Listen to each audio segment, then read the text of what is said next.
afternoon, ladies and gentlemen, and welcome to our special edition on the latest developments that is happening on the international arena, which is the urgent session that was held by the European Parliament on support to the Gulf states. And to shed more light on this topic, I'm so delighted to be accompanied over the phone by Dr. Mostafa Heiba, the international law researcher. Good evening. Good evening. Good evening. Thank you. Well, Doctor, of course, we've seen this movement, the urgent session held by the European Parliament amid the Iranian war that is escalated in the Middle East. How do you see this move and this rapid session that it for sure tackled lots of topics on top of the agenda? So at the first, the European Parliament session on the Middle East focused on several critical issues reflecting the growing complexity of the crisis in the region.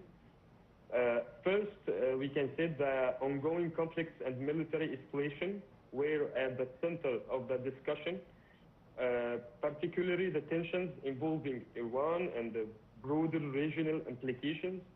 There was a strong emphasis of the risk of regional spillover and the possibility of a wide, we can say, the confrontation affecting not only the Middle East, but global stability.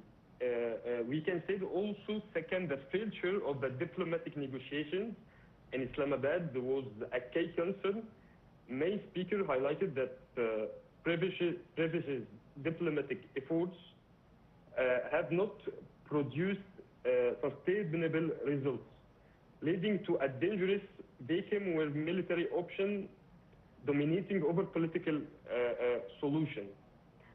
Another major topic was energy security, given the strategic importance of the Gulf region.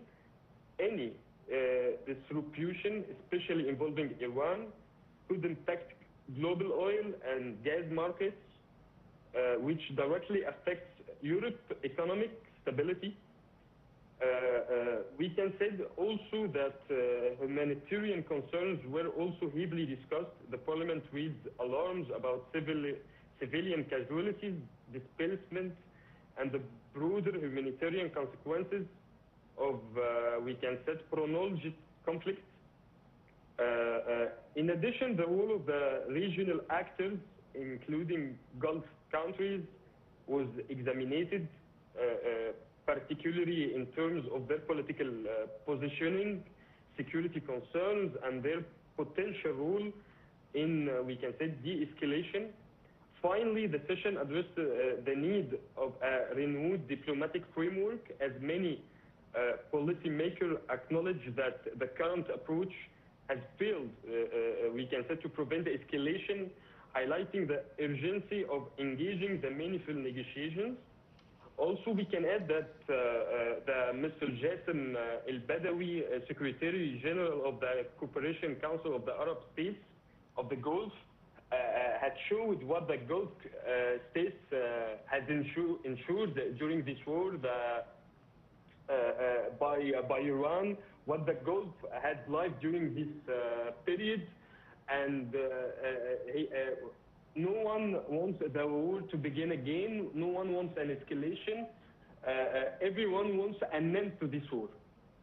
Well, Dr. Mostafa, of course, nobody wants that, but because all the sessions that have been held and will be held, of course, it do discuss the de-escalation in the Middle East, because it's not just affecting the countries around the region, but also when it comes to the European states. We can say that this urgent session that was pushed further for it is the economic consequences that the whole world now is suffering from due to the Hormuz Strait closure. So I think this, when it comes to the economy, I think there's a big move again, including, of course, humanitarian approach and initiatives.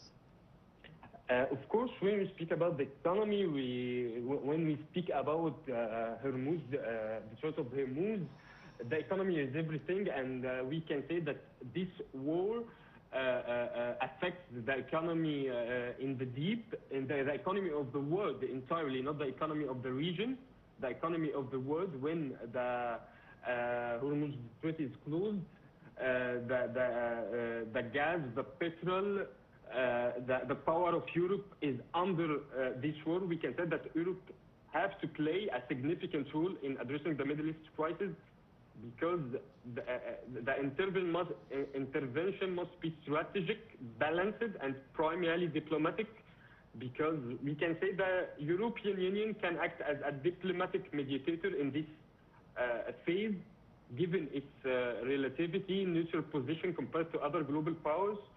Also, Europe is a unique position to facilitate dialogue between conflicting parties and revive stalled negotiations, because we can say that Europe is very, very affected by this war, and is a big actor in the world that has to intervene maybe in upcoming negotiations, because the negotiations in the last week is failed. So another actor has to be here and to lead these negotiations.